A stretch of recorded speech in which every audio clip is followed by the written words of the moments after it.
दोस्तों, नवरात्रि का वैसे तो हर दिन बहुत ही खास होता है क्योंकि यह पूरे 9 दिन माता रानी को समर्पित है। लेकिन नवरात्रि में आने वाले सोमवार का विशेष महत्व होता है क्योंकि सोमवार का दिन भगवान शिव को समर्पित होता है। देवी भागवत पुराण के अनुसार जब माँ का क्रोध शांत नहीं हो रहा था, तब से भगवान शिव ही माँ के क्रोध को शांत कर पाए। इसलिए नवरात्रि में माता रानी के साथ ही भगवान शिव का पूजन अवश्य करना चाहिए। धार्मिक मान्यताओं के अनुसार जिसे नवरात्रि में भोलेनाथ की कृपा प्राप्त हो जाती है, उस पर माता रानी की असीम कृपा बरसती है और माता रानी अपने उन भक्तों के सभी कष्टों को दूर कर मनचाहा वरदान प्रदान करती हैं। दोस्तों, नवरात्रि में माता रानी की कृपा प्राप्त करने के लिए भोलेनाथ को प्रसन्न करना अति आवश्यक है। शास्त्रों में भोलेनाथ को सबसे ही जल्दी प्रसन्न होने वाले देव बताया गया है। शास्त्रों के अनुसार भोलेनाथ बहुत भोले हैं, इसीलिए उन्हें भोले भंडारी कहा जाता है। भोलेनाथ श्रद्धा पूर्वक अर्पित किए हुए एक लोटा जल से ही प्रसन्न हो जाते हैं। लेकिन अगर आप कुछ विशेष प्राप्त करना चाहते हैं तो अपनी इच्छा के अनुसार भोलेनाथ को अलग अलग द्रव्य अर्पित करें। ऐसा करने से मनोकामना अति शीघ्र ही पूर्ण हो जाती है। दोस्तों, नवरात्रि में भगवान शिव का पूजन करने से पहले आप माता रानी का पूजन अवश्य करें। सबसे पहले स्नान कर स्वच्छ वस्त्र धारण करें। अगर आपने अपने घर में कलश की स्थापना करी हुई है तो सबसे पहले कलश में स्थापित भगवान श्री गणेश, नव दुर्गा माँ और समस्त देवी देवताओं को प्रणाम कर उनका पूजन करें। दोस्तों, देवी भागवत पुराण के अनुसार घट में नवरात्रि के दौरान समस्त देवी देवताओं, भगवान शिव, भगवान विष्णु का भी वास होता है। इसलिए नवरात्रि में कोई भी पूजन करने से पहले घट में स्थापित सभी देवी देवताओं का, भगवान श्री गणेश, नव दुर्गा माँ का पूजन अवश्य करना चाहिए। कलश के सामने आप एक दीपक जलाएं, एक सुगंधित धूप बत्ती जलाएं और कलश में स्थापित सभी देवी देवताओं को फल मिष्ठान का भोग लगाएं। अब आप माता रानी का पूजन करें। माँ का पूजन करने के लिए माँ के सामने एक दिया जलाएं, माँ को फल मिष्ठान का भोग लगाएं, पुष्प अक्षत अर्पित करें। फिर आप नवरात्रि का जो पूजन करते हैं, आप दुर्गा सप्तशती का पाठ करते हैं, माँ के किसी मंत्र का जाप करते हैं या माँ की आरती करते हैं, जो भी आपका रोजाना का पूजन है आप है पूजन करें। या फिर आप माँ के इस मंत्र का जाप करें। मंत्र है ओम ऐं ह्रीं क्लीं चामुंडाय विच्चे। मंत्र है ओम ऐं ह्रीं क्लीं चामुंडाय विच्चे। माँ का पूजन करने के पश्चात दोस्तों, अब आप अपनी मनोकामना के अनुसार भोलेनाथ की शिवलिंग का अभिषेक करें।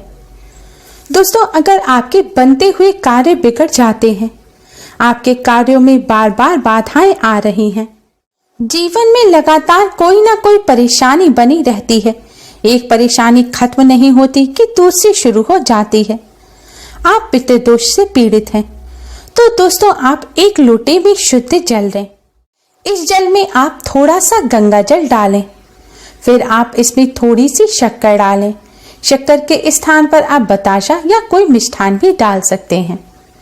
अब आपको इस जल में सबसे महत्वपूर्ण चीज डालनी है और वह है काले तिल।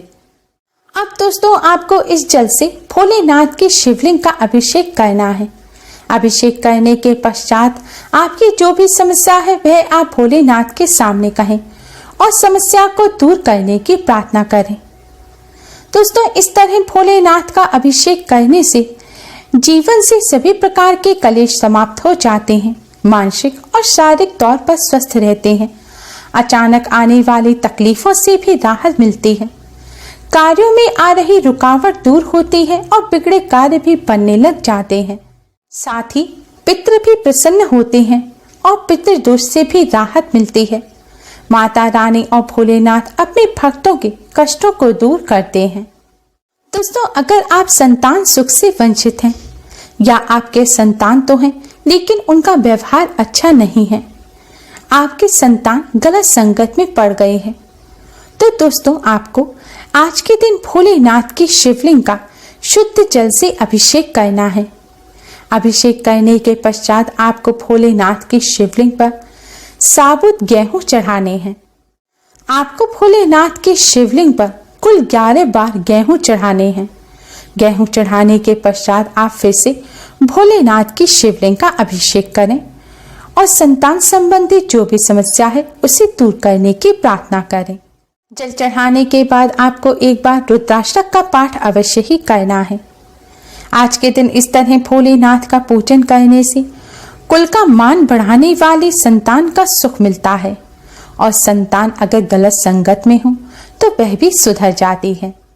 दोस्तों, अगर आपके घर में सुख सुविधाओं की और सुख समृद्धि की कमी है, घर में सब खुश नहीं रहते या फिर पैसा आता है और फिजूल की चीजों में खर्च हो जाता है, घर में धन की कमी लगातार बनी रहती है, तो इस समस्या को दूर करने के लिए दोस्तों आप एक लोटे में शुद्ध जल लें।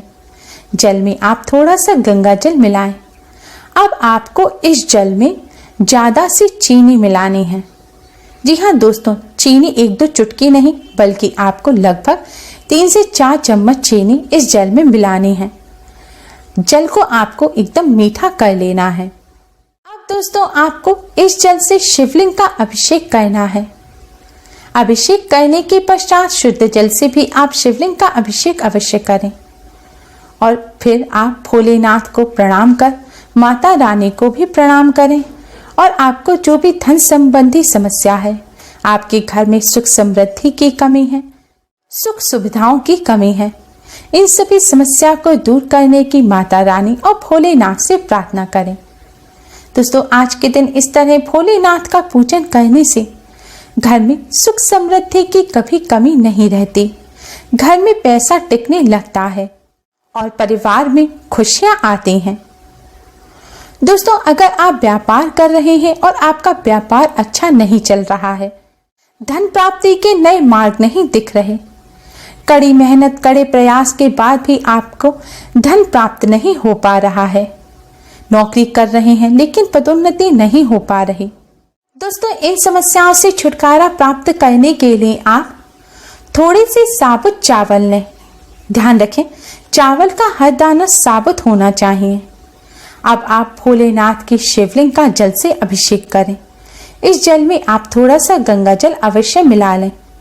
अभिषेक करने के पश्चात दोस्तों आप 11 बार भोलेनाथ की शिवलिंग पर चावल चढ़ाएं। आपको कच्चे साबुत चावल के दाने भोलेनाथ की शिवलिंग पर चढ़ाने हैं।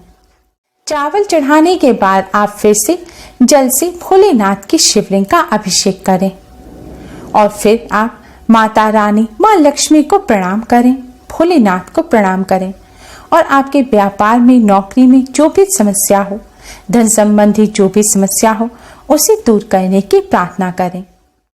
दोस्तों, आज के दिन इस तरह भोलेनाथ का पूजन करने से भगवान शिव के साथ ही धन की देवी माँ लक्ष्मी भी अति शीघ्र ही प्रसन्न हो जाती हैं। व्यापार में बढ़ोतरी होती है, धन प्राप्ति के नए मार्ग खुलते हैं और धन संबंधी समस्या जल्द ही दूर हो जाती हैं। दोस्तों, इस तरह पूजन करने के पश्चात आपको आज के दिन कच्चे चावल भी अवश्य ही दान करने हैं। यह चावलों में टूटे हुए चावल के दाने हो सकते हैं। अगर हो सके तो आप 1.25 किलो चावल आज के दिन दान करें और जितने भी चावल आप दान कर रहे हैं उन चावलों को आप पूजन से पहले भोलेनाथ की शिवलिंग के पास रख दें और फिर भोलेनाथ का पूजन करें और पूजन के पश्चात इन चावलों को आप दान कर दें। ऐसा करने से अति शीघ्र ही लाभ होता है और धन संबंधी समस्याएं दूर हो जाती हैं। दोस्तों, अगर आपकी कोई ऐसी मनोकामना है जो लंबे समय से पूरी नहीं हो पा रही है, तो मनोकामना की पूर्ति के लिए आप एक लोटे में शुद्ध जल लें। अब इस जल में आप थोड़ा सा कच्चा दूध डाल लें। दूध आपको इतना डालना है कि जल सफेद रंग का हो जाए। अब इसमें आप थोड़ा सा दही डालें, थोड़ी शक्कर डालें और थोड़ा सा शुद्ध घी डालें और इसमें थोड़ा गंगा जल डालें। अब इस जल से आप भोलेनाथ की शिवलिंग का अभिषेक करें। अभिषेक करने के पश्चात आपकी जो भी मनोकामना है वह भोलेनाथ के सामने कहें और मनोकामना पूर्ण करने की प्रार्थना करें। इस तरह भोलेनाथ का पूजन करने से भोलेनाथ अति शीघ्र ही प्रसन्न हो जाते हैं और अपने भक्तों को मनचाहा वरदान प्रदान करते हैं। दोस्तों, नवरात्रि के पावन पर्व पर इस तरह भोलेनाथ का पूजन करने से भोलेनाथ के साथ ही माँ भगवती की भी असीम कृपा प्राप्त होती है और जीवन में चली आ रही बड़ी से बड़ी परेशानी दूर हो जाती है। किस्मत साथ देने लग जाती है और जीवन में खुशियां आती हैं। पूजन करते समय आपको कुछ बातों का विशेष तौर पर ध्यान रखना है। भोलेनाथ का पूजन करते समय अगर आप जल में दूध डाल रहे हैं तो तांबे के पात्र का इस्तेमाल ना करें। भोलेनाथ का पूजन करते हुए जल चढ़ाते समय आपको भोलेनाथ के मंत्र ओम नमः शिवाय का जाप करते रहना है और महिलाएं नमः शिवाय मंत्र का जाप करें। महिलाएं और कन्याएं भोलेनाथ के शिवलिंग का स्पर्श ना करें।